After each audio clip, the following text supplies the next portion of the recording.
আজকে আরমান বিকাশ থেকে টাকা তুলবে 450, ওখান থেকে 50 টাকা আমি আর মনির পক্ষে মারা দিবে। কিরে দাঁড়াই আছিস কে নাই?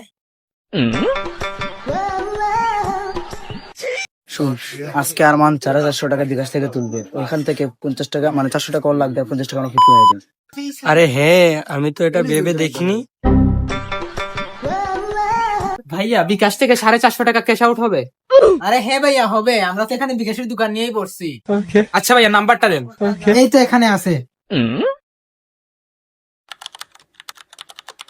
ভাইয়া হয়ে গেছে।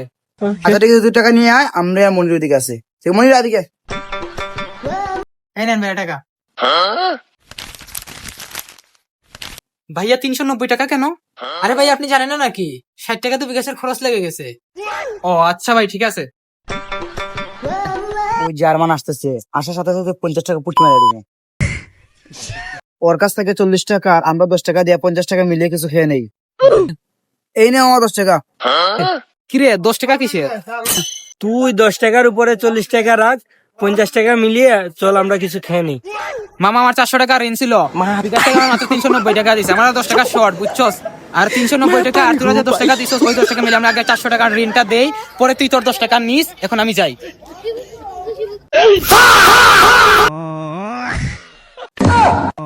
সালা ওরে পুটকি মারতে গিয়ে নিজেরাই পুটকি মারা হয়ে গেলাম।